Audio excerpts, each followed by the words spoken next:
Sir AP elections దృష్టిలో ఉంచుకొని 4 సర్వేలు వచ్చాయంట కదా సార్, మరి ఈ సర్వేలు ఏం చెప్తున్నాయి, ఎవరికి ఫేవర్గా ఉన్నాయి? సర్వేలు రోజు వస్తూనే ఉన్నాయి. మనం 2 రోజుల ముందు కూడా 10 సర్వేల గురించి చెప్పుకున్నాం. సో ఇవాళ 4 సర్వేలు నేను చూశాను. ఇంకా కూడా వచ్చాయేమో నాకు తెలీదు. నాకైతే 4 సర్వేలు కనబడ్డాయి. ఆ 4 సర్వేల్లో ఏమేమి ఉంది అనేది మనం చూద్దాం. ముందుగా గోనె ప్రకాష్ రావు, మాజీ ఎమ్మెల్యే, సీనియర్ నాయకుడు, ఆయన సర్వే చేశానని చెప్తున్నాడు. సో ఆయన సర్వే ప్రకారం కూటమి అధికారంలోకి వస్తుంది. కూటమికి 125 నుంచి 143 సీట్లు, అంటే బంపర్ మెజార్టీతో కూటమి గెలుస్తుంది. ఇక వైసీపీ 32 నుంచి 50 వరకు వైసీపీకి వస్తుంది అనేది ఆయన చెప్తున్నాడు. ఎంపీ సీట్లకు సంబంధించి కూటమికి 19 నుంచి 21కి వస్తాయని, తర్వాత వైసీపీకి 4 నుంచి 8కి రావచ్చు అనేది ఆయన అంచనా వేశాడు. దీన్ని తెలుగుదేశం మీడియా విపరీతంగా హైలైట్ చేస్తుంది. ఆయన జిల్లాల వారీగా కూడా డీటెయిల్గా బ్రేక్ డౌన్ చేస్తూ చెప్పాడనమాట. సో ఇది గోనె ప్రకాష్ రావు సర్వే. ఇక 3 సర్వేలు ఉన్నాయి.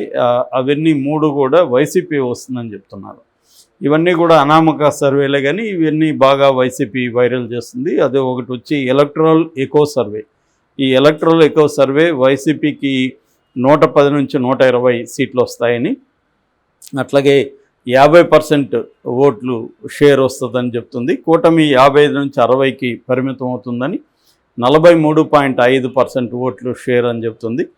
ఇక కాంగ్రెస్ 1% షేర్ అని చెప్తుంది. ఇక అదర్స్ 4.5% అని ఈ ఎలక్ట్రల్ ఎకో సర్వే చెప్తుంది. దీని ప్రకారం వైసీపీ కంఫర్టబుల్ మెజార్టీ సాధిస్తుంది అనేది చెప్తుంది. ఇక పోలిమెట్రిక్స్ అనే ఇంకొక సంస్థ, అది కూడా వైసీపీ అధికారంలోకి వస్తుంది. వీళ్ళు కూడా 115 సీట్లు వైసీపీ అని, కూటమి 39 సీట్లకి పరిమితం అవుతుందని, 23 చోట్ల కీన్ కాంటెస్ట్, హోరాహోరీ పోరాటం ఉంటుందనేది ఈ పోలిమెట్రిక్స్ అనే సంస్థ చెప్తుంది. ఇది కాకుండా పీటీఐ ప్రీపోల్ పేరుతో ఒక సంస్థ వైరల్ అవుతుంది. నేను వైసీపీ వాళ్ళ సోషల్ మీడియాలో చూశాను. ఈ సంస్థ ప్రకారం 145 వైసీపీకి వస్తుంది. కూటమికి 29 మాత్రమే వస్తాయి. కాంగ్రెస్కి 1 సీట్ వస్తుంది.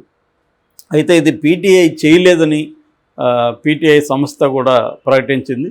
ఎవరో మా లోగో వాడుకొని మేము చేస్తామని చెప్తున్నారు, మేము చేయలేదు అని చెప్పారు. సో ఇటువంటివి కూడా ఆంధ్రప్రదేశ్లో జరుగుతున్నాయి. మొన్ననే మనం 10 సర్వేల్లో ఒకటి చెప్పుకున్నాం. ఐబీ ఇంటెలిజెన్స్ బ్యూరో పేరుతో తెలుగుదేశం కూటమి గెలుస్తుందని వచ్చింది. ఐబీ కూడా సర్వే చేయలేదని చెప్పింది. ఇట్లా బోత్ సైడ్స్, ఇటు తెలుగుదేశం కూటమి కావచ్చు, ఇటు వైసీపీ కావచ్చు, కొన్ని ఫేక్ సర్వేలను కూడా బయటికి తీసుకొస్తుంది. అంటే సైకలాజికల్గా మైండ్ సెట్ని మార్చడం కోసం గెలుస్తున్నది మేమే అని ఒక విపరీతంగా ప్రచారం చేయడం అనేది కనిపిస్తుంది. ఈ విషయంలో కొంతవరకు కూటమి పైచేయి సాధించినట్టుగా కూడా మనం అర్థం చేసుకోవచ్చు. ఎందుకంటే కూటమి గెలుస్తుంది అన్న దాన్ని బలంగా కూటమి పార్టీలు, మీడియా బలంగా తీసుకెళ్తుంది. ఇక్కడేమో వైసీపీకి సంబంధించేమో సోషల్ మీడియా చాలా యాక్టివ్గా ఉంటుంది. కూటమికి సంబంధించేమో మెయిన్ స్ట్రీమ్ మీడియా చాలా యాక్టివ్గా ఉంటుంది. వైసీపీకి కూడా TV9 కావచ్చు, ఎన్టీవీ కావచ్చు, సాక్షి వీళ్ళు ఉన్నారు. కానీ వీళ్ళు ఒక జ్యోతి, ఒక ఈనాడు, లేకపోతే ఈటీవీ, TV5, మహా టీవీ, వీళ్ళ స్థాయిలో వీళ్ళు తీసుకెళ్లడంలో కొంత ఫెయిల్యూర్ కనిపిస్తుంది మనకి. సోషల్ మీడియా వచ్చేటప్పటికి నిజానికి 2 కూడా స్ట్రాంగ్గా ఉన్నాయి. బిగినింగ్ నుంచి వైసీపీ స్ట్రాంగ్ ఉండేది. ఈ మధ్యకాలంలో ఎన్ఆర్ఐలు సోషల్ మీడియాకి రంగంలోకి అడుగుపెట్టి విపరీతంగా వాళ్ళు పేజెస్ క్రియేట్ చేయడం విపరీతంగా చేస్తున్నారు కూటమి తరఫున, ముఖ్యంగా తెలుగుదేశం ఎన్ఆర్ఐస్. అందువల్ల సోషల్ మీడియా కూడా, తెలుగుదేశం సోషల్ మీడియా కూడా స్ట్రాంగ్ అయింది. సో వీళ్ళు చేసే పని ఏంటంటే ప్రధానంగా కూటమి గెలుస్తుందని విపరీతంగా ప్రచారం చేయడం, వైసీపీ గెలుస్తుందని విపరీతంగా ప్రచారం. నిజానికి ఇప్పుడు మనం చెప్పుకున్న గోనె ప్రకాష్ రావు దగ్గర నుంచి ఎవరు కూడా సర్వేలు చేశారా లేదా, ఎక్కడ చేశారు, ఏంటి, దీనికి ఇప్పుడు చెకింగ్ అంటే ఏముంటుంది నేను చెప్తాను. ఇప్పుడు నన్ను ఎవరైనా అడిగితే మా టీము సర్వే చేశారు సార్, మా టీం ప్రకారం పలానా పార్టీ అధికారంలోకి వస్తుందని చెప్పాను అనుకో, దాన్ని కాదని ఎలా నిరూపిస్తాడు వాడునా? మీరు చేశారా లేదా, ఏంటి చెప్పమని. సో వీడియో ఫుటేజ్ ఏమైనా ఉందా, ఏమి లేదు, మేమేదో ఇన్ని శాంపుల్స్ చేసామని చెప్తాము. లేదు నేను యూట్యూబ్ ఛానల్లోనే పోల్ నిర్వహించవచ్చు, ఆ పోల్నే నేను బయట నిర్వహించినట్టుగా కూడా చెప్పేయచ్చు. సో కాబట్టి ఏంటంటే ఈ సర్వేల విశ్వసనీయత ఎంత అనేది డౌటే. దీనివల్ల నిజంగా కూడా కొంత జెన్యూన్గా ఎవరైనా సర్వే చేసినా దాన్ని కూడా నమ్మే పరిస్థితి లేదు. ఎందుకంటే ఈ పెయిడ్ సర్వేలు ఎక్కువైపోయినాయి. కొంతమంది పెయిడ్ సర్వేలు నిజంగానే కూడా పెయిడ్ సర్వేలు చేయొచ్చు. అయితే వాళ్ళకు అనుకూలమైన అభిప్రాయాలు వచ్చినవే వాళ్ళు కన్సిడర్ చేస్తారు. ఇప్పుడు తెలుగుదేశం సర్వే చేసిందనుకో, అక్కడే ఉన్న వైసీపీ వస్తుందంటే ఆ అభిప్రాయాన్ని పరిగణలోకి తీసుకోరు. తెలుగుదేశం వస్తుందన్న అభిప్రాయాన్ని పరిగణలోకి తీసుకుంటారు, దాన్ని పక్కన పెడతారు. సో ఇలాగా ఇప్పుడు ఎందుకంటే ఒక 50 మంది 100 మంది స్టాఫ్ వెళ్ళి సర్వేలు చేశారనుకో, అందరి అభిప్రాయాలు అందరికి తెలియదు కదా, వివిధ చోట్ల ఉంటారు.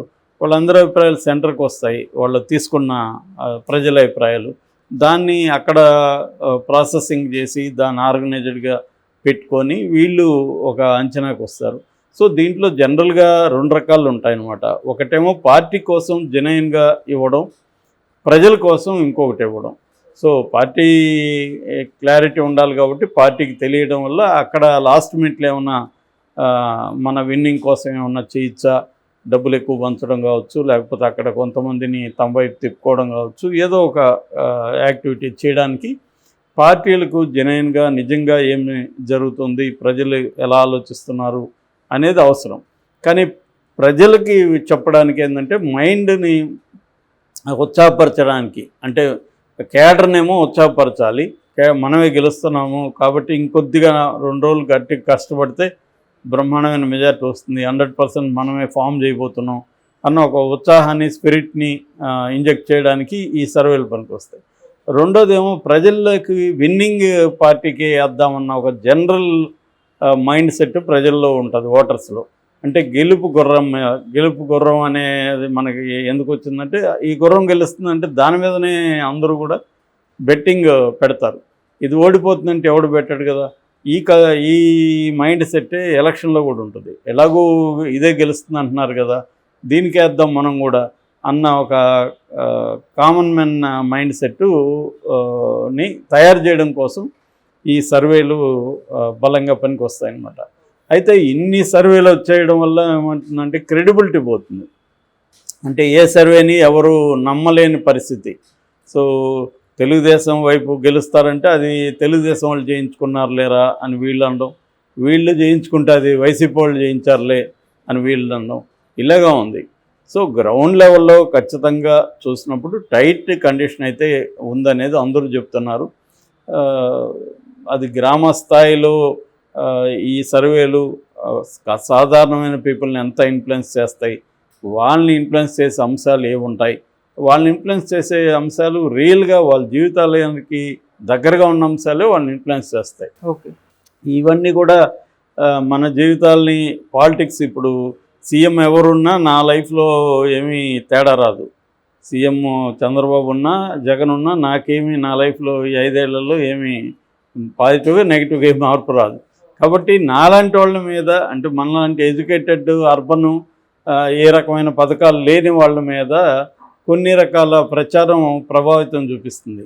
అంటే అభివృద్ధి లేదను, లేకపోతే ఈ సీఎం ఇలా అరాచకాలు చేస్తున్నాడను, ఇలాంటివన్నీ ఖచ్చితంగా చూపిస్తుంది. అవి కాకుండా నిజంగా ఈ గవర్నమెంట్లో లాభం పొందేవాళ్ళు కానీ నష్టం పొందేవాళ్ళు కానీ ఉంటారు. వాళ్ళకి ఈ అంశాలు ప్రభావితం చేయవు. వాళ్ళు క్లియర్గా అర్థమవుతుంది, ఈ గవర్నమెంట్ వల్ల నాకు ఈ లాస్ వచ్చింది, లేదా ఈ గవర్నమెంట్ వల్ల నాకు ఈ ఆదాయం వచ్చింది అనేది వాళ్ళకి క్లియర్గా తెలుస్తుంది. అది రియల్ ఇష్యూస్ వాళ్ళు అప్పుడు దాన్ని బట్టి నిర్ణయించుకుంటారు. ఇప్పుడు ఫర్ ఎగ్జాంపుల్ జగన్ 5 ఏళ్లలో లబ్ధిదారులు కనీసం 2 కోట్ల మంది ఉంటారని అంచనా. ఆ 2 కోట్ల మంది వైసీపీకే ఓట్లు వేయకపోవచ్చు,